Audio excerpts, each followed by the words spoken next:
ದೇಶದ ಅಷ್ಟೂ ಏನು ಅರಾಜಕತೆಗೆ ಅಥವಾ ಏನಾದರೂ ತೊಂದರೆ ಆಗ್ತಿದ್ದಕ್ಕೆ ಅದಕ್ಕೆ ಕಾರಣವೇ ಕಾಂಗ್ರೆಸ್ ಅಂತ. ನಮ್ಮಲ್ಲಿ ಇಂಜಿನಿಯರಿಂಗ್ ಎಲೆಕ್ಷನ್ಗಳು ಒಂಥರ MLA ಎಲೆಕ್ಷನ್ ಹಿಡ್ದಂಗೆ ನಡೆಯೋದು, ಕಿಡ್ನ್ಯಾಪಿಂಗು ಅವೆಲ್ಲ ಆ ದೊಡ್ಡ ಮಟ್ಟದಲ್ಲಿ ನಡೆಯೋದು. 2018ರಲ್ಲಿ ನನಗೆ ಭ್ರಷ್ಟಾಚಾರ ಅಂದರೆ ಅದ್ರ ಒಳಗಡೆಯಿಂದ ಒಂಥರ ರಕ್ತ ಕುದ್ದುಬಿಡುತ್ತೆ. ಮುಂಚೆಯಿಂದ ನಾನು ಕಡು ವಿರೋಧಿ ಅದಕ್ಕೆ.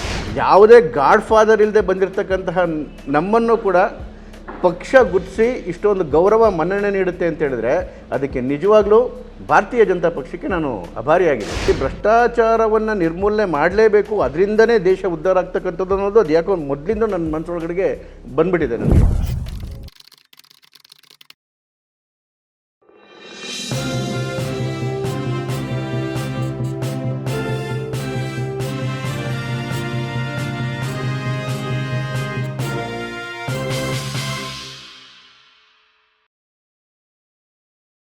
ನಮಸ್ತೆ, ಬಿ ಗಣಪತಿ ಚಾನಲ್ಗೆ ಸ್ವಾಗತ. 2024ರ ಚುನಾವಣೆಯ ಹೊಸ್ತಿಲಲ್ಲಿ ನಿಂತಿದ್ದೇವೆ. BJP ಈಗಾಗಲೇ 195 ಉಮೇದುವಾರರ ಲಿಸ್ಟನ್ನು ಬಿಡುಗಡೆ ಮಾಡಿದೆ. ಕರ್ನಾಟಕದ ಲಿಸ್ಟು ಬಾಕಿ ಇದೆ. ಅದರ ಮಧ್ಯೆ ಯಾರ್ಯಾರು ಎಲ್ಲೆಲ್ಲಿ MP ಯ ಉಮೇದುವಾರರಾಗಬಹುದು ಅನ್ನುವಂಥ ತರ್ಕ ಚರ್ಚೆ ನಿರಂತರವಾಗಿ ನಡೀತಾ ಇದೆ. ಕೆಲವು ಕಡೆ ಅಂತೂ ಗೋ ಬ್ಯಾಕ್ ಶೋಭಾ ಕರಂದ್ಲಾಜೆ ಅನ್ನುವಂಥ ಬಹಳ ದೊಡ್ಡ ಹೋರಾಟನೇ ನಡೀತಾ ಇದೆ. ಇನ್ನು ತುಮಕೂರು ಅಂತ ಕ್ಷೇತ್ರಕ್ಕೆ ಬಂದರೆ ಸೋಮಣ್ಣ ಅವರು ಟವೆಲ್ ಹಾಕಿದ್ದಾರೆ. ಅದರ ಜೊತೆಗೆ ಈಗ ಇಲ್ಲಿವರೆಗೆ ದಿವ್ಯ ಮೌನದಲ್ಲಿದ್ದಂಥ ಮಾಧುಸ್ವಾಮಿ ಅವರು ಈಗ ಪ್ರೆಸ್ ಮೀಟನ್ನು ಮಾಡ್ತಾ ಇದ್ದಾರೆ. ಒಮ್ಮೆ ತನಗೆ ತುಮಕೂರಿನ MP ಸೀಟು ಸಿಗದೇ ಇದ್ದರೆ ನಾನು ಕಾಂಗ್ರೆಸ್ಸಿಗೆ ಹೋಗಬಹುದೇನೋ ಅನ್ನುವಂಥ ಒಂದು ಸೂಚನೆಯನ್ನು ಕೂಡ ಮಾಧುಸ್ವಾಮಿ ಅವರು ಕೊಟ್ಟಿದ್ದಾರೆ.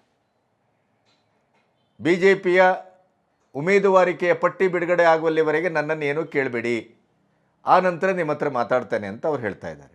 ಹೊರಗಡೆಯವರನ್ನು ತರಬೇಡಿ ಅನ್ನೋದು ಮಾಧುಸ್ವಾಮಿ ಅವರ ಒಂದು ರೀತಿಯ ಪಟ್ಟು ಹೊರಗಡೆಯವರನ್ನು ತರಬೇಡಿ, ಇಲ್ಲಿ ಒಳಗಡೆಯವರೇ ಬೇಕಾದಷ್ಟು ಉಮೇದುವಾರರು ಇದ್ದಾರೆ ಅಂತ.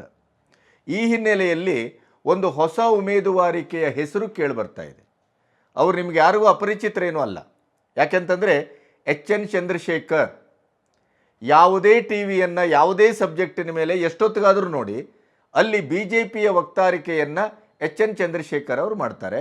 ಬಹಳ ಅಧ್ಯಯನಶೀಲತೆಯಿಂದ ಮಾಡ್ತಾರೆ, ಪ್ರಾಮಾಣಿಕತೆಯಿಂದ ಮಾಡ್ತಾರೆ ಮತ್ತು ಯುವ ಉಮೇದುವಾರಿಕೆಯ ಹಿನ್ನೆಲೆಯಲ್ಲಿ ಸ್ವಲ್ಪ ಆಕ್ರೋಶಭರಿತವಾಗಿ ತನ್ನ ಧ್ವನಿಯನ್ನು ದಾಖಲಿಸ್ತಾರೆ. ಹಾಗಾಗಿ ರಾಜ್ಯದ ಯಾರಿಗೂ ಕೂಡ HN ಚಂದ್ರಶೇಖರ್ ಅಪರಿಚಿತರಲ್ಲ. ಅಂತಹ ಚಂದ್ರಶೇಖರ ಹಿನ್ನೆಲೆ ಏನು? 96ರಿಂದ ಅವರು BJPಯ ಪ್ರಾಥಮಿಕ ಸದಸ್ಯತ್ವವನ್ನು ಹೊಂದಿದ್ದಾರೆ. RSSನ ಹಿನ್ನೆಲೆ, ಬಜರಂಗ ದಳದ ಹಿನ್ನೆಲೆ ಮತ್ತು ಸಂಘ ಪರಿವಾರದ ನಿರಂತರವಾದಂಥ ಆ ನೆಲೆಯಿಂದಲೇ ಅವರು ಹುಟ್ಟಿ ಬಂದವರು. ಅದಕ್ಕಿಂತ ಮುಖ್ಯವಾಗಿ ಭಾರತ ಪಾಕಿಸ್ತಾನದ ಯುದ್ಧದ ಸಂದರ್ಭದಲ್ಲಿ ಸಕ್ರಿಯವಾಗಿ ವೀರಾವೇಶದಿಂದ ಹೋರಾಡಿ ಗಾಯಾಳುವಾಗಿ ನಮ್ಮ ಕರ್ನಾಟಕದ ಹೆಮ್ಮೆಯನ್ನು ಎಲ್ಲೋ ಒಂದು ಕಡೆ ದಾಖಲಿಸಿದಂಥ ಒಬ್ಬ ಸೈನಿಕನ ಮಗ. ಸಮಾಜದ ಒಂದು ಒಳಿತನ್ನು, ಸಮಾಜೋದ್ಧಾರದ ಕನಸನ್ನು ಹೊತ್ತು BE ಇಂಜಿನಿಯರಿಂಗ್ ಮಾಡಿಯೂ ಕೂಡ ವ್ಯವಹಾರದೊಟ್ಟಿಗೆ ಒಂದು ಸಾಮಾಜಿಕವಾದಂಥ ಸೇವಾ ಮನೋಭಾವವನ್ನು ನಿರಂತರವಾಗಿ ಹೆಚ್ಚು ಕಮ್ಮಿ 3 ದಶಕಗಳಿಂದ ಅದನ್ನು ಪಾಲಿಸ್ಕೊಂಡು ಬಂದವರು, ಬಹಳಷ್ಟು ಕೆಲಸವನ್ನು ಮಾಡಿದವರು. ಇವರು ತುಮಕೂರಿನ ಮನುಷ್ಯ, ತುಮಕೂರಿನಲ್ಲೇ ಹುಟ್ಟಿ ಬೆಳೆದವರು. ಹಾಗಾಗಿ ಇವರು ಸ್ಥಳೀಯರು. ಮಾಧುಸ್ವಾಮಿ ಅವರು ಏನು ಹೇಳ್ತಾರೆ, ಹೊರಗಡೆಯಿಂದ ತರಬೇಡಿ, ನಾನು ತುಮಕೂರಿನ ಮೂಲದವನು, ನೀವು ಸೋಮಣ್ಣನ ತರಬೇಡಿ ಅನ್ನೋದು ಅವರ ಅರ್ಥ. ಹಾಗಾದರೆ ಇವತ್ತು ಯುವ ಸಮುದಾಯಕ್ಕೆ ಹೆಚ್ಚು ಬೆಲೆಯನ್ನು, ಮನ್ನಣೆಯನ್ನು ಕೊಡ್ತಾ ಇರುವಂಥ BJPಯ ಒಂದು ಒಟ್ಟು ರಾಜಕೀಯವಾದಂಥ ಒಂದು ತಂತ್ರ ಏನಿದೆ ಅಥವಾ ರಾಜಕೀಯವಾದಂಥ ಧೋರಣೆ ಏನಿದೆ, ಹಾಗಾಗಿ ಆ ಧೋರಣೆಗೆ ಚಂದ್ರಶೇಖರ್ ಅವರು ಹೆಚ್ಚು ಬಲಶಾಲಿಯಾದಂಥ ಮತ್ತು ಸೂಕ್ತವಾದಂಥ ಅಭ್ಯರ್ಥಿಯೇ ಅನ್ನುವಂಥ ಪ್ರಶ್ನೆ ಬಂದಾಗ ಹೌದು ಅನ್ನುವಂಥ ಉತ್ತರ ಬಹಳ ಗಟ್ಟಿಯಾಗಿ ಕೇಳಿಬರ್ತಾ ಇದೆ. ಈ ಹಿನ್ನೆಲೆಯಲ್ಲಿ ಚಂದ್ರಶೇಖರ್ ಯಾರು, ಚಂದ್ರಶೇಖರ್ ಅವರ ಒಟ್ಟು ಒಂದು 3 ದಶಕದ ಪ್ರಯಾಣ, ಅವರ ಸಾಧನೆ, ಸಾರ್ಥಕತೆ ಮತ್ತು ಅವರ ಒಟ್ಟು ಮನೋಭಾವ, ಅವರು ಒಮ್ಮೆ MP ಕ್ಯಾಂಡಿಡೇಟ್ ಆಗಿ ತುಮಕೂರಿಗೆ ಆಯ್ಕೆಯಾದರೆ ಅವರ ಕನಸೇನು, ಇವೆಲ್ಲವನ್ನು ವಿಶದವಾಗಿ ಒಂದು ಮಾತಾಡುವಂಥ ಸಂದರ್ಭ ಸಿಕ್ಕಿತ್ತು. ಅವರೊಟ್ಟಿಗೆ ಮಾತಾಡಿದ್ದೇನೆ. ಬನ್ನಿ, ಒಂದು ವಿಶಿಷ್ಟವಾದಂಥ ಸಂದರ್ಶನವನ್ನು ನಿಮಗಾಗಿ ಈ ರಾಜಕೀಯದ ಒಂದು ಬಹಳ ತುರುಸಿನ ಸಂದರ್ಭದಲ್ಲಿ ಮಾಡಿದ್ದೇನೆ. ಕೇಳಿ, ನೋಡಿ, ಪ್ರತಿಕ್ರಿಯಿಸಿ. ಸರ್ ನಮಸ್ತೆ. ನಮಸ್ಕಾರ. ಎಚ್.ಎನ್. ಚಂದ್ರಶೇಖರ್, ತುಮಕೂರು. ನೀವು ಈಗ ನಾನು ನಿಮ್ಮನ್ನು ಪರಿಚಯಿಸಬೇಕಾದ ಅಗತ್ಯ ಇಲ್ಲ, ಯಾಕೆಂತಂದರೆ ಪ್ರತಿದಿನ ಪ್ರತಿ ಟಿ ವಿಯಲ್ಲೂ ನೀವು ಬಿ ಜೆ ಪಿಯ ವಕ್ತಾರಿಕೆಯನ್ನು ಮಾಡ್ತೀರಿ. ಬಹಳ ಏರು ಧ್ವನಿಯಲ್ಲಿ ಮಾತಾಡ್ತೀರಿ. ಯುವಕರು ಹೇಗೆ ಮಾತಾಡಬೇಕೋ ಅದರ ಪ್ರಾಸಂಗಿಕವಾಗಿ, ಅದರ ಪ್ರಾತಿನಿಧಿಕವಾಗಿ ಮಾತಾಡ್ತೀರಿ. ಅದರ ಜೊತೆಗೆ ತುಂಬ ಅಧ್ಯಯನಶೀಲತೆಯಿಂದ ಮಾತಾಡ್ತೀರಿ. ನಾನು ನಿಮ್ಮನ್ನು ಇವತ್ತು ಮಾತಾಡಿಸ್ಬೇಕು, ನಿಮ್ಮನ್ನು ಸಂದರ್ಶನ ಮಾಡಬೇಕು ಅನ್ನೋದು ಎರಡು ಕಾರಣಕ್ಕಾಗಿ. ಒಂದು, ಬಿ ಜೆ ಪಿ ದೇಶವ್ಯಾಪಿ ಯುವ ಸಮುದಾಯವನ್ನು ರಾಜಕೀಯಕ್ಕೆ ತರುವ ಪ್ರಯತ್ನವನ್ನು ಮಾಡ್ತಾಯಿದೆ. ಬಹುಶಃ 75 ವರ್ಷದಲ್ಲಿ ಒಂದು ರಾಷ್ಟ್ರೀಯ ಪಕ್ಷ ಮೊದಲ ಬಾರಿಗೆ ಈ ಹೆಜ್ಜೆಯನ್ನು ಇಡ್ತಾ ಇದ್ದದ್ದು. 75 ವರ್ಷದ ಗಡುವನ್ನು ಇಟ್ಕೊಂಡು ಯುವ ಸಮುದಾಯವನ್ನು, ಅದರಲ್ಲೂ ಹೆಚ್ಚು ಮಹಿಳೆಯರನ್ನು, ಅದು MP ಆಗಿರ್ಬೋದು, ಸಭಾ ಚುನಾವಣೆ ಇರ್ಬೋದು, ಅದಕ್ಕೆ ಕರೆತರುವ ಕೆಲಸವನ್ನು ಈಗಾಗಲೇ ಸಾಕಷ್ಟು ಪ್ರಮಾಣದಲ್ಲಿ ಮಾಡಿದೆ. ಅದರ ಹಿನ್ನೆಲೆಯಲ್ಲಿ ನಿಮ್ಮ ಒಂದು ಹೆಚ್ಚು ಕಮ್ಮಿ 96ರಲ್ಲಿ ನೀವು ಪ್ರಥಮ ಸದಸ್ಯತ್ವವನ್ನು ಪಡ್ಕೊಳ್ತೀರಿ. RSSನ ಹಿನ್ನೆಲೆ, ಆಮೇಲೆ ತಂದೆ ಸೈನ್ಯದಲ್ಲಿ ಕೆಲಸ ಮಾಡಿದವರು. ಹಾಗಾಗಿ ಒಂದು ದೇಶಭಕ್ತಿಯ ಇತಿಹಾಸ ನಿಮ್ಮ ಬೆನ್ನಲ್ಲಿದೆ. BE ಓದಿದ್ದೀರಿ, ಸುರಕ್ಷಿತವಾಗಿ ಕೆಲಸ ಮಾಡಿಕೊಂಡು ಆರಾಮಾಗಿ ಬದುಕಬಹುದಿತ್ತು. ಆದರೆ ಉದ್ಯಮ ಮತ್ತು ರಾಜಕೀಯವನ್ನು ಒಂದು ಸಾಮಾಜಿಕವಾದಂಥ ಸೇವಾ ಕ್ಷೇತ್ರವಾಗಿ ಪ್ರಾಮಾಣಿಕವಾಗಿ ತೆಗೆದುಕೊಂಡಿದ್ದೀರಿ. ಇವತ್ತಿನ 24ರ ಚುನಾವಣೆ ಸಂದರ್ಭದಲ್ಲಿ ನೀವು ನನ್ನ ಹತ್ರ ಏನದನ್ನು ಎಕ್ಸ್ಪ್ರೆಸ್ ಮಾಡಿಲ್ಲ, ಆದರೆ ಎಲ್ಲೋ ಒಂದು ಕಡೆ ತುಮಕೂರು ಕ್ಷೇತ್ರದ ಒಂದು ಅಭ್ಯರ್ಥಿ ಆಗುವಂಥ ಅರ್ಹತೆ ಕೂಡ ಎಲ್ಲೋ ನಿಮಗೆ ಇದೆ ಅಂತ ನನ್ನ ಭಾವನೆ. ಈ ಹಿನ್ನೆಲೆಯಲ್ಲಿ ನಿಮ್ಮ ಇಡೀದಾದಂಥ ರಾಜಕೀಯ ಮತ್ತು ಸಾಮಾಜಿಕ ಕ್ಷೇತ್ರದಲ್ಲಿ ನಿಮ್ಮ ಫಿಕ್ಸ್ಡ್ ಡೆಪಾಸಿಟ್ ಏನಿದೆ, ನೀವು ಏನೇನು ಮಾಡಿದ್ದೀರಿ, ಏನು ಕೆಲಸ ಮಾಡಿದ್ದೀರಿ, ಅದರಿಂದ ಬಹುಶಃ ನಿಮ್ಮ ಬಾಲ್ಯ, ಬೆಳವಣಿಗೆ ಇತ್ಯಾದಿಗಳನ್ನು ಇಟ್ಕೊಂಡು ಒಂದಿಷ್ಟು ನಿಮ್ಮೊಟ್ಟಿಗೆ ಮಾತಾಡೋಣ ಅಂತ ಬಂದಿದ್ದೇನೆ. ನಮಸ್ಕಾರ. ತುಂಬ ಖುಷಿಯಾಯಿತು ನಿಮ್ಮ ಜೊತೆ ಕೂತ್ಕೊಳ್ಳಿಕ್ಕೆ. ಮೊದಲನೇದಾಗಿ ನಮ್ಮ ತಂದೆ ಸೈನ್ಯದಲ್ಲಿ ಕೆಲಸ ಮಾಡ್ತಾಯಿದ್ರು. ಪಾಕಿಸ್ತಾನದ ಯುದ್ಧದಲ್ಲಿ ತೊಡಗಿದ್ದಾಗ ಅಲ್ಲಿ ಗಾಯಗೊಂಡು ಅವರು ವಾಪಸ್ ಬಂದರು.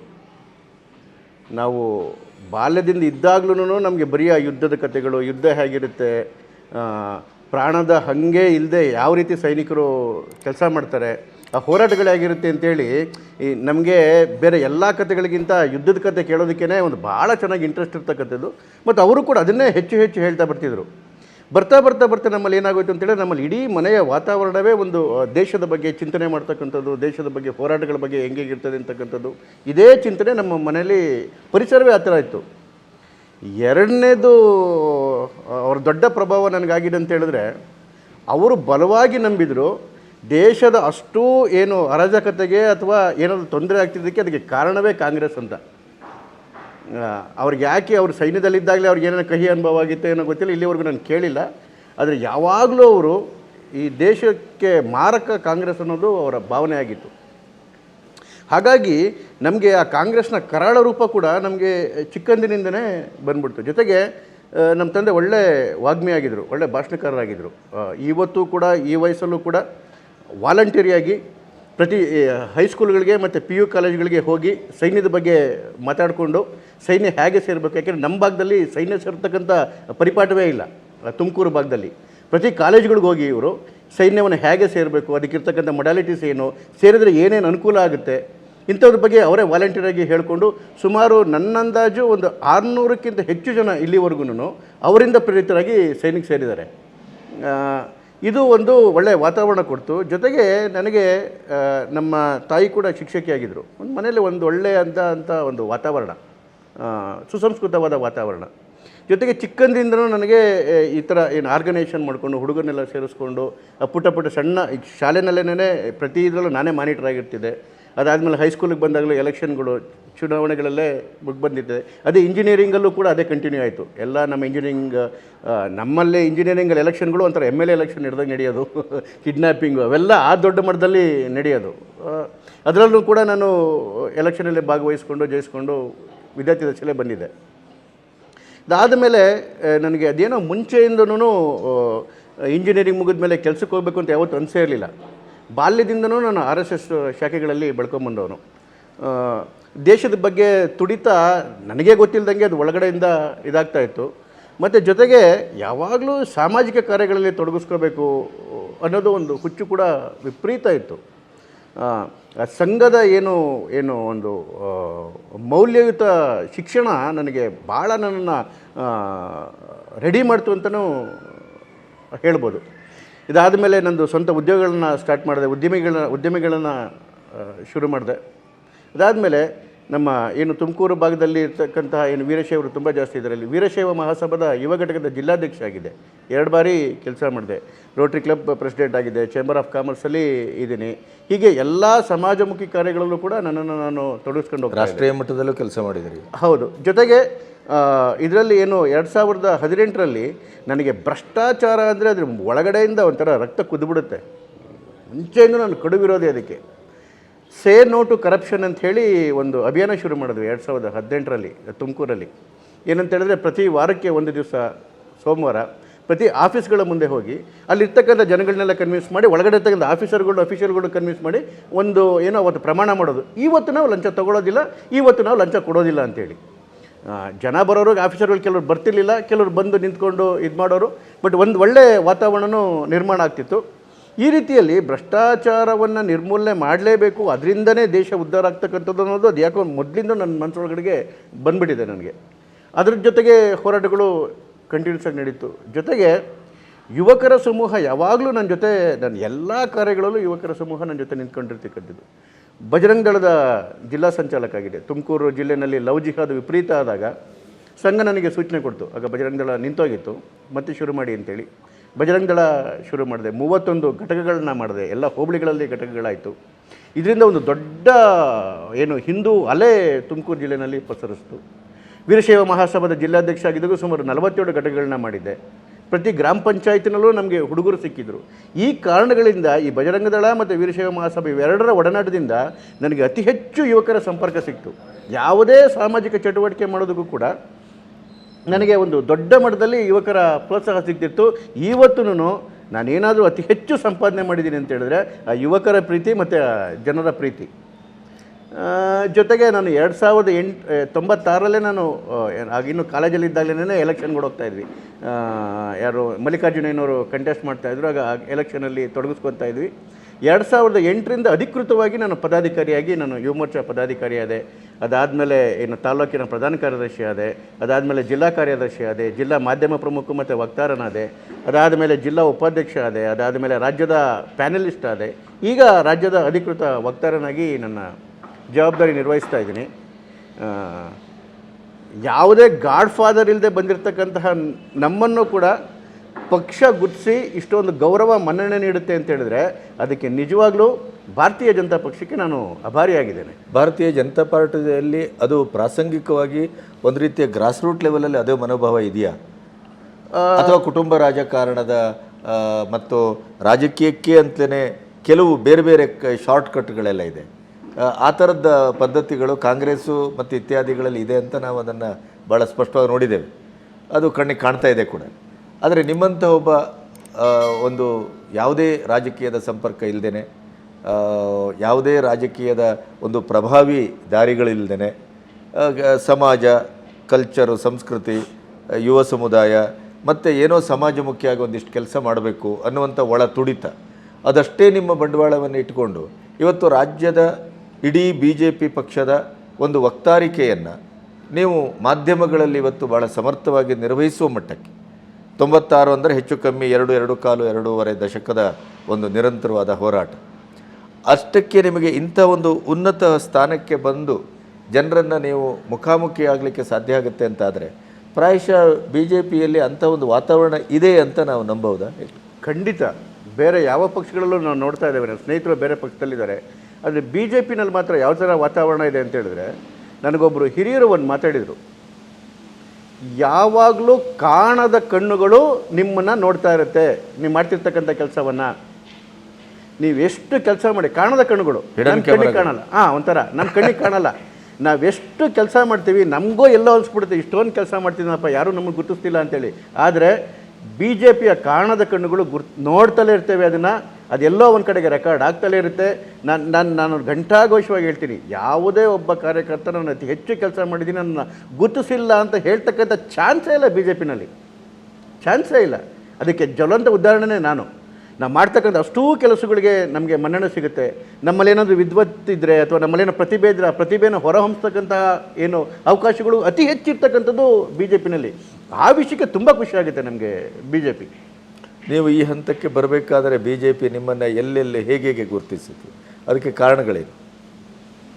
ಒಂದು, ನಾನು ಯುವ ಮೋರ್ಚಾದಲ್ಲಿದ್ದಾಗಲೇ ಸಂಘಟನೆಯನ್ನು ಗುರುತಿಸ್ತು ಅನಿಸುತ್ತೆ.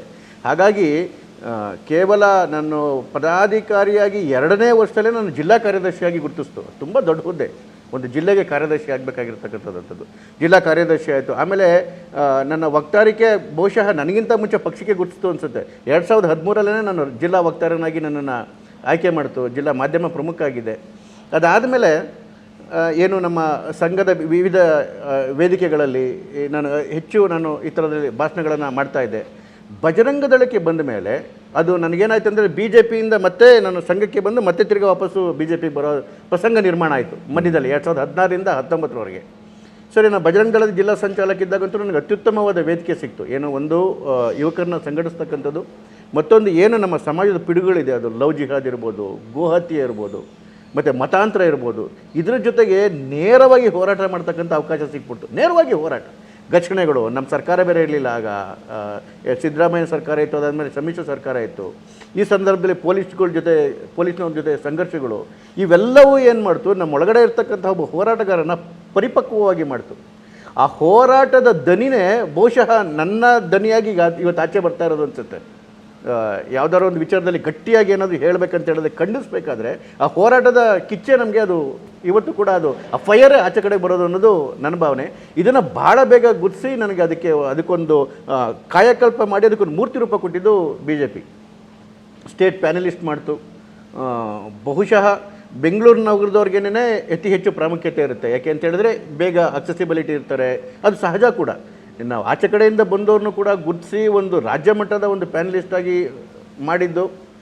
ಮಾಡಿ ಕೇವಲ 1 ವರ್ಷದಲ್ಲೇ ರಾಜ್ಯ ವಕ್ತಾರನಾಗಿ ಒಂದು ಅಧಿಕೃತ ಮುಖವಾಣಿಯನ್ನಾಗಿ ಮಾಡಿದ್ದಿದೆಯಲ್ಲ, ಇದು ಒಂದು ಯಾವುದೋ ಜನ್ಮದ ಪುಣ್ಯ, ಮತ್ತೊಂದು ಈ ಬಿ ಜೆ ಪಿಯ ಒಂದು ಮನಸ್ಸಲ್ಲಿರ್ತಕ್ಕಂತಹದೊಂದು ದೊಡ್ಡ ಪರಿಕಲ್ಪನೆ. ಅದಕ್ಕೆ ವ್ಯಕ್ತಿಶಃ ಯಾರು ರಾಜ್ಯದಲ್ಲಿ ಮತ್ತು ದೇಶದ ಮಟ್ಟದಲ್ಲಿ ಬಿ ಜೆ ಪಿ ಪಕ್ಷದಲ್ಲಿ ನಿಮ್ಮನ್ನು ಅತ್ಯಂತ ಆತ್ಮೀಯವಾಗಿ ಗುರುತಿಸಿದ ವ್ಯಕ್ತಿಗಳು ಇರಲೇಬೇಕಲ್ಲ? ಈಗ ಇಡೀದಾಗಿ ಸಮೂಹ ಗುರುತಿಸ್ತದೆ, ಪಕ್ಷ ಗುರುತಿಸ್ತದೆ, ಎಲ್ಲವೂ ಸರಿ, ಆದರೆ ವ್ಯಕ್ತಿಶಃ ನಿಮ್ಮನ್ನು ಗುರುತಿಸುವ ಒಂದು ಸಾಧ್ಯತೆಗಳು ಇರಬೇಕಲ್ಲ?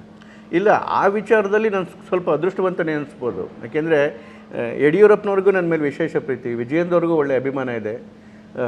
ಸಂತೋಷ್ ಜಿಯವರು ಕೂಡ ನನ್ನ ಮುಂಚೆಯಿಂದನೂ ನನ್ನ ಸಂಘಟನೆಯಲ್ಲಿ ಜೊತೆಗೆ ಬಂದಾಗಲೇ ಗಟ್ಟಿಯಾಗಿ ಗುರುತಿಸಿದರು.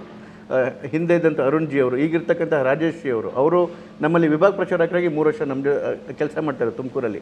ಹಾಗಾಗಿ ಅವರು ಒಂದು ಸ್ಥಳೀಯವಾಗಿ ಗೊತ್ತಿದೆ, ಸ್ಥಳೀಯವಾಗಿ ನಿಮ್ಮ ಯೋಗ್ಯತೆಯನ್ನು, ನಿಮ್ಮ ಸಾಮಾಜಿಕ ಕಳಕಳಿ ಕೇವಲ ರಾಜಕೀಯ ಪ್ರೇರಿತವೋ ಅಥವಾ ನಿಜವಾಗಿಯೂ ಜನಮುಖಿ ಆಗಿದೆಯೋ? ನಿಜವಾಗ್ಲೂ ಇದೆ. ಯಾಕಂದರೆ ಇದು ಬಹಳ ಮುಖ್ಯವಾದದ್ದು. ಇತ್ತೀಚಿನ ದಿನಗಳಲ್ಲಿ ಮಾಧ್ಯಮದಲ್ಲಿದ್ದಂಥ ಪ್ರಮುಖರನ್ನು ನಾನು ಗಮನಿಸ್ತಾ ಇದ್ದೇನೆ. ಅದು ಬಹುಶಃ ಪ್ರತಾಪ್ ಸಿಂಹನ ಬಳುವಳಿ ಅಥವಾ ಕೊಡುಗೆ ಅಂತಲೂ ಅಂದ್ಕೊಳ್ಬೋದೇನೋ.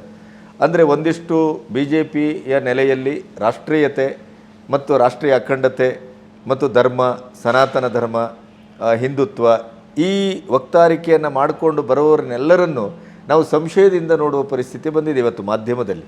ಯಾಕೆಂತಂದರೆ ಕೊನೆಗೂ ನಿಮ್ಮ ಅಂತಿಮ ನೆಲೆ ಯಾವುದು? Ticket, B J P. ಅಂದರೆ ನೀವು MP ಆಗೋದು ಅಥವಾ ವಿಧಾನಸಭೆಗೆ ಸ್ಪರ್ಧಿಸೋದು, ಅದು ನಿಮ್ಮ ಅಜೆಂಡಾ. ಹಾಗಾದರೆ ಇದೇನು ಅನ್ನುವ ಪ್ರಶ್ನೆ ಕಾಡ್ತದೆ. ಈಗ ನಿಸ್ವಾರ್ಥ ಸೇವೆ, ನಿಸ್ವಾರ್ಥವಾದಂಥ ಜನಮುಖಿಯಾಗಿ ಮಾತಾಡುವಂಥದ್ದು, ಇದು ಒಂದು ಪತ್ರಕರ್ತನ ನಿಜವಾದ ಧ್ಯೇಯ ಅಂತ ನಾವು ನಂಬ್ತೇವೆ. ಆದರೆ ಅಜೆಂಡಾ ಓರಿಯೆಂಟೆಡ್ ಅನ್ನುವಂಥ ರೀತಿಯು ನಮಗೆ ಕಾಣಿಸ್ಕೊಳ್ತದೆ. ಹಾಗಾಗಿ ಈಗ ನೀವು ಏನು ಬಂದಿದ್ದೀರಿ ಅದು ಎಷ್ಟು ಮಟ್ಟಿಗೆ ಜನಮುಖಿಯಾಗಿದೆ ಮತ್ತು ಜನಸ್ಪಂದಿಯಾಗಿದೆ ಅನ್ನುವಂಥದ್ದನ್ನು ಗುರುತಿಸಿಯೇ ಬಹುಶಃ ನಿಮ್ಮನ್ನು ಈ ಮಟ್ಟಕ್ಕೆ ತಂದಿದೆ ಅಂತ. ಖಂಡಿತ. ಇಲ್ಲಿ ಒಂದು ದೊಡ್ಡ ಬದಲಾವಣೆ ಏನಾಯ್ತು ಅಂತ ಹೇಳಿದ್ರೆ, ನಾನು ಹೇಳಿದ್ನಲ್ಲ 2008ರಲ್ಲೇ ಪದಾಧಿಕಾರಿಯಾಗಿ 2016ಕ್ಕೆ ಬರೋಷ್ಟೊತ್ತಿಗೆ ಎಲ್ಲ ಮಂಡಲ ಮಟ್ಟದ ಮತ್ತು ಜಿಲ್ಲಾ ಮಟ್ಟದ ಜವಾಬ್ದಾರಿಗಳನ್ನಾಗಲೇ ನಿರ್ವಹಿಸಿ ತುಂಬ ಒಂದು ಪೀಕಲ್ಲಿದೆ, ರಾಜಕೀಯ ಪೀಕಲ್ಲಿದೆ 2016ನಲ್ಲಿ. ಆಗ ನನಗೆ ಸಂಘ ಏನು ಹೇಳ್ತು, ನಿಮಗೆ ಬಿ ಜೆ ಪಿ ಬೇಡ, ಸಂಘದಲ್ಲಿ ಬಂದು ಕೆಲಸ ಮಾಡಿ ಅಂತ ಹೇಳ್ತು.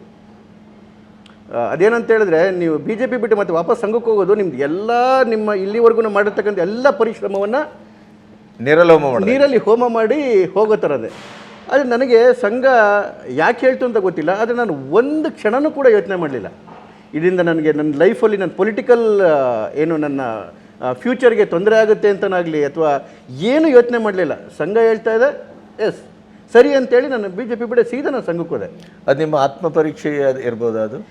ನನಗೆ ಅದನ್ನೇ ಹೇಳ್ತಿರೋದು, ನನಗೆ ಮನಸ್ಸಲ್ಲಿ ಅದು ಯೋಚನೆನೇ ಬಂದಿಲ್ಲ. ಅದು ಇವತ್ತು ನಾನು ಅನ್ಸ್ಕೊಂತಿದ್ದೆ, ಅವತ್ತೇನಾದ್ರು ಯೋಚನೆ ಮಾಡ್ತಿದ್ದ ಅಂತ ಹೇಳಿದ್ರೆ ಒಂದು ಕ್ಷಣನೂ ಯೋಚನೆ ಮಾಡಲಿಲ್ಲ ಅವತ್ತು.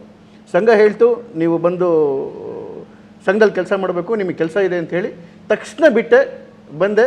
ಸಂಘದಲ್ಲಿ ಸಣ್ಣ ಜವಾಬ್ದಾರಿಯಿಂದ ಮತ್ತು ನನ್ನ ಸಂಘದ ಜೀವನ ಶುರುವಾದ ತುಂಬ ಸಣ್ಣ ಜವಾಬ್ದಾರಿಯಿಂದ ಅದಾದಮೇಲೆ ಜಿಲ್ಲಾ ಮಟ್ಟದ ಜವಾಬ್ದಾರಿ ಆಯಿತು. ಅಷ್ಟೊತ್ತಿಗೆ ಈ ಲವ್ ಜಿಹಾದ್ನ ಹಾವಳಿ ತುಮಕೂರಲ್ಲಿ ತುಂಬ ಜಾಸ್ತಿ ಆಗ್ಬಿಟ್ಟಿತ್ತು. ಹಾಗಾಗಿ ನೀನು ಹೋಗಿ ಬಜರಂಗ ದಳವನ್ನು ಇದು ಮಾಡಿ ಅಂತ ಹೇಳಿದ್ರು. ತಕ್ಷಣ ನಾನು ಬಜರಂಗ ದಳ ಬಂದೆ 2019ವರೆಗೂ. ಅದಾದ ಮೇಲೇ ನನ್ನ ಏನು ಸಂಘಕ್ಕೋಸ್ಕರ ನಾನು ಏನೋಗಿದ್ದ ಕಾರ್ಯ ಮುಗಿದ ಮೇಲೇ ಮತ್ತೆ ವಾಪಸ್ಸು BJPಗೆ ಬಂದು ಒಂಥರ ಸೊನ್ನೆಯಿಂದ ಜರ್ನಿ ಶುರು ಮಾಡ್ದಂಗೆ ಆಯಿತು 2019ರಲ್ಲಿ. ಆದರೆ ಪುಣ್ಯಕ್ಕೆ ಪಕ್ಷ ಅವತ್ತು ಗುರುತಿಸಿ ಜಿಲ್ಲಾ ಉಪಾಧ್ಯಕ್ಷನಾಗಿ ಮಾಡ್ತು. ಅದರಿಂದ ಈ ಮಟ್ಟದ ಬೆಳವಣಿಗೆ ಆಯಿತು.